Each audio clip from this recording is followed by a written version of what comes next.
Dear students, welcome in YouTube channel MS Academy. Today we will discuss measurement of time and motion, 7th class topic.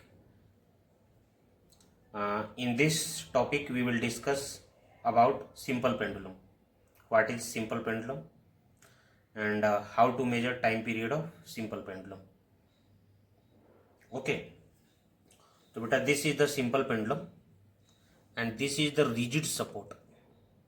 This is known as a rigid support. A rigid support, or we can say this is ceiling of the simple pendulum, and this is the thread of the simple pendulum. This is the thread of the simple pendulum, and this is known as bob of the simple pendulum. Bob of the pendulum. Okay, but initially this bob is at mean position. This line is called mean position. बेटा this line is called mean position. इस line को हम mean position बोलते हैं. Okay, actually में क्या होता है, मीन पोजीशन पे जो बॉब होता है एक्चुअली में रेस्ट में होता है. When it doesn't perform periodic motion, जब ये पेरियोडिक मोशन परफॉर्म नहीं कर रहा होता है तो ये जो है रेस्ट में होता है, बॉब जो है अपने मीन पोजीशन पे. Okay, and when it perform periodic motion then we take another diagram. But this is rigid support and this is thread of the pendulum. Actually this is the thread of the pendulum and this is the bob. Okay, but when we release this pendulum, suppose this is the length of the pendulum, and when we release this pendulum, when we raise this pendulum slightly above the mean position, but अगर mean position से हम ऐसे bob को raise करते हैं और इसके बाद जैसे ही आप इसे रिलीज करोगे इस वाले पॉइंट से इस वाले पॉइंट से, तो बेटा ये पीरियोडिक मोशन परफॉर्म करेगा. और ये पीरियोडिक मोशन जो परफॉर्म करेगा, देखो इसका पीरियोडिक मोशन इस तरह से होगा.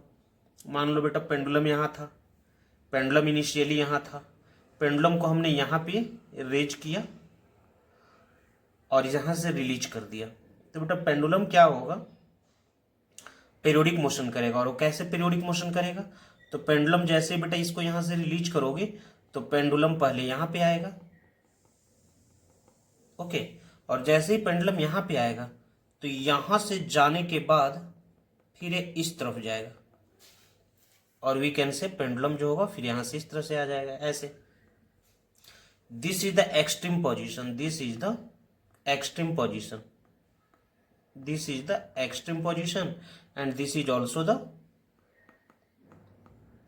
extreme position, and this point is the mean position. This point is the mean position.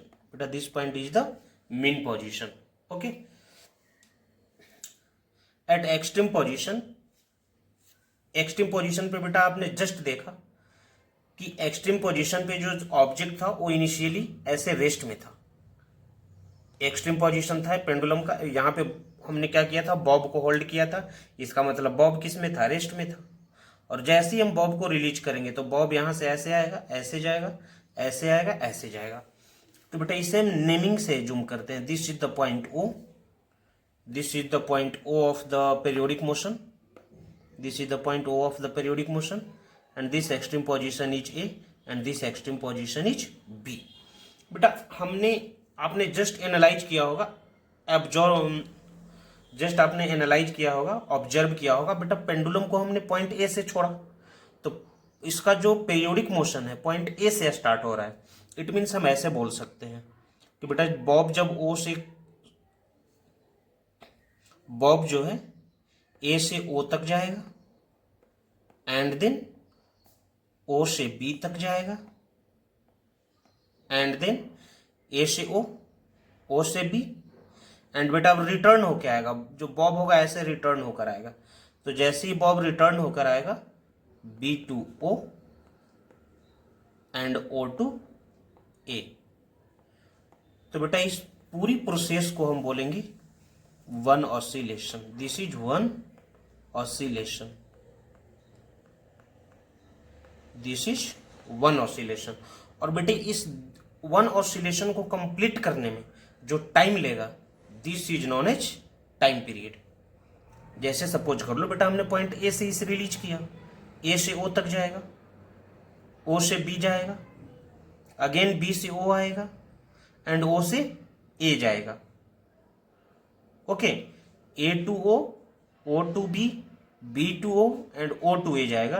तो this is known as one oscillation. और बेटे इस वन ऑसिलेशन को कंप्लीट करने में जो टाइम लेगा, उस टाइम को हम टाइम पीरियड बोलेंगे। और उस टाइम पीरियड को बेटा हम मेजर कर सकते हैं, बिल्कुल कर सकते हैं एक्सपेरिमेंटली। जैसे हमने यहां से रिलीज किया तो बेटा हम क्या करेंगे, स्टॉप वॉच का यूज करेंगे और स्टॉप वॉच के हेल्प से हम टाइम मेजर कर लेंगे कि वन ऑसिलेशन को कंप्लीट करने में कितना टाइम लेगा। और जो स्टॉप वॉच के ऊपर रीडिंग आएगा उसी को हम टाइम पीरियड बोलेंगे। तो what is time period? Time period क्या होता है बेटा? टाइम पीरियड क्या होता है? Time taken to complete one oscillation. Time taken to complete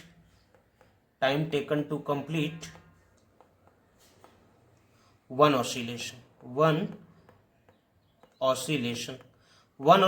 को कंप्लीट करने में जो टाइम लेगा, this is known as time period. बेटा जो टाइम पीरियड है, टाइम पीरियड की जो एसआई यूनिट होती है वो जनरली सेकेंड होता है। जो टाइम पीरियड की एसआई यूनिट होती है बेटा वो जनरली सेकेंड होता है।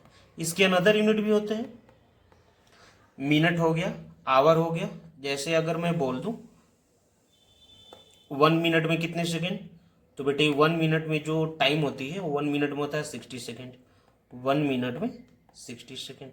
1 आवर में कितने मिनट, तो बेटा 1 आवर में जो टाइम होता है वो होता है 60 मिनट।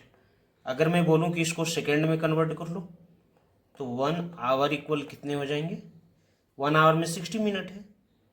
और बेटा 1 मिनट में कितने सेकेंड है, 60। तो 60 इंटू 60 करोगे तो बेटे कितने मिलेंगे, 3600 second.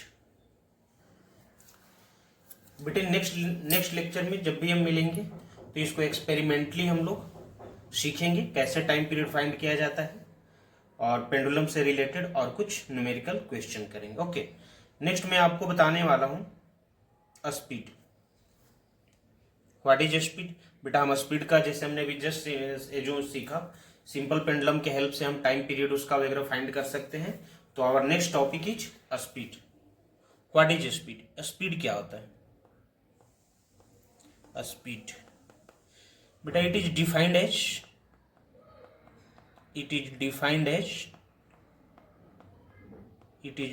As distance travel divided by distance traveled divided by total time taken।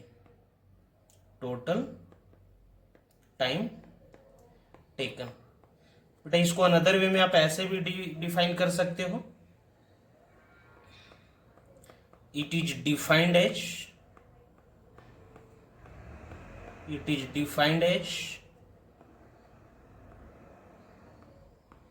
Rate of change of distance. It means आप ऐसे बोल सकते हो पर सेकेंड में कितना डिस्टेंस ट्रैवल कर रहा है उसे हम स्पीड बोलेंगे। देखो रेट का मतलब होता है टाइम से डिवाइड देना। अगर कहीं भी आपको मिल जाए फिजिक्स में रेट, तो रेट का मतलब होता है उसको टाइम से डिवाइड कर दो। तो बेटा हम स्पीड को हमने जस्ट अभी क्या बताया, rate of change of distance. किसका रेट? तो डिस्टेंस का रेट, तो डिस्टेंस बाई टाइम।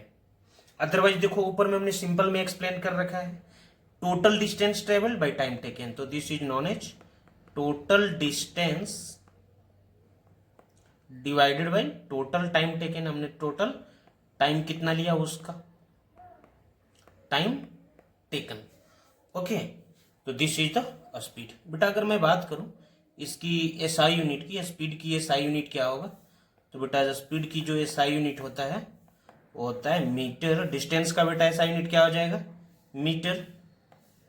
और बेटा टाइम की एसआई यूनिट क्या हो जाएगा, सेकेंड। तो फाइनली इसे हम क्या बोलेंगे, ऊपर में हो गया मीटर और बेटा नीचे में क्या हो गया, सेकेंड, मीटर पर सेकेंड। देखो इसे आप ऐसे भी लिख सकते हो, ये बाई जो है ना बेटा मीटर डिवाइडेड बाई सेकेंड, तो इसको आप ऐसे लिख सकते हो मीटर। हम ऐसे भी लिख सकते हैं, इसको भी ऐसे लिख देंगे metre per second. This is the SI unit.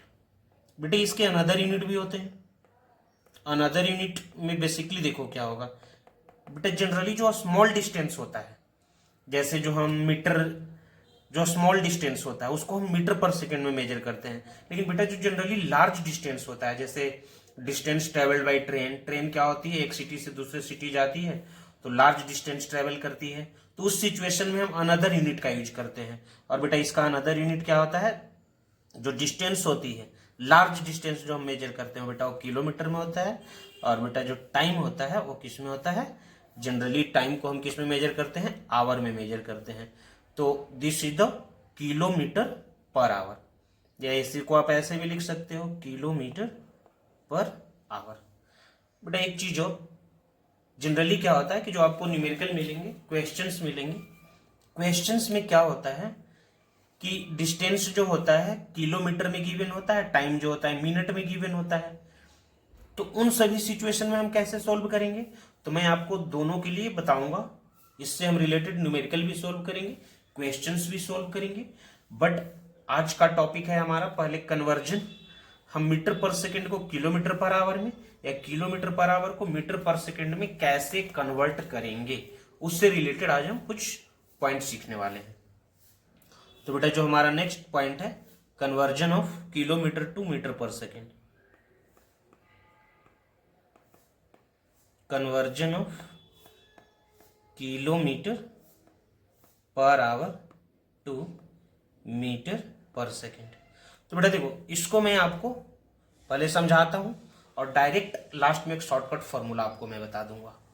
जैसे देख लो एक किलोमीटर है, डिनोमिनेटर में आवर है, तो बेटा किलोमीटर आवर को मीटर पर सेकेंड में कन्वर्ट करना है। तो बेटा आप देखो एक किलोमीटर है और एक किलोमीटर को हमें मीटर में कन्वर्ट करना है, और ये जो आवर है, आवर को हमें किस में कन्वर्ट करना है, सेकेंड में कन्वर्ट करना है। तो बेटा 1 किलोमीटर में कितने आवर, सॉरी 1 किलोमीटर में कितने मीटर, 1000 मीटर। और बेटा 1 आवर में कितने सेकेंड, अभी हमने जस्ट स्टडी किया, 3600 सेकेंड। और अगर भूल भी गए तो चलो मैं अगेन याद दिलवा दे रहा हूं, 1 आवर में कितने मिनट, 60 मिनट। और अगेन 1 मिनट में कितने सेकेंड, 60 सेकेंड। तो बेटा 0 से 0 कैंसिल, 0 से 0 कैंसिल, 2 से कितना 5 एंड अगेन 2 से कितना 3। तो बेटे कितने हो गए, 5/18 मीटर पर सेकेंड। तो बेटा आपको क्या करना है, डायरेक्ट कुछ पॉइंट याद रख लो कि किलोमीटर, बार बार आपको इतना एक कैलकुलेशन करने की जरूरत है क्या, नो। नोट करके आप एक पॉइंट ऐड कर लो कि ये जो किलोमीटर पर आवर है, किलोमीटर पर आवर है, इस किलोमीटर पर आवर को मीटर पर सेकेंड में कन्वर्ट करने के लिए हमें क्या करना है, 5/18 से मल्टीप्लाई करना है। 5/18 से क्या करना है, मल्टीप्लाई। किलोमीटर पर आवर को मीटर पर सेकेंड में कन्वर्ट करने के लिए 5/18 से मल्टीप्लाई कर दो। 5/18 से मल्टीप्लाई, 5/18 से आपको क्या करना है बेटा, मल्टीप्लाई। 5/18 से मल्टीप्लाई कर दो तो ये किस में कन्वर्ट हो जाएगा, मीटर पर सेकेंड में। ओके बेटे नेक्स्ट लेक्चर में हम जस्ट ही मिलेंगे और इस चैप्टर का measurement of time and motion का एनसीईआरटी का सारे क्वेश्चन करेंगे और कुछ और अच्छे क्वेश्चंस भी करेंगे जिसको मैं आपको अलग से सॉल्व करवाऊंगा।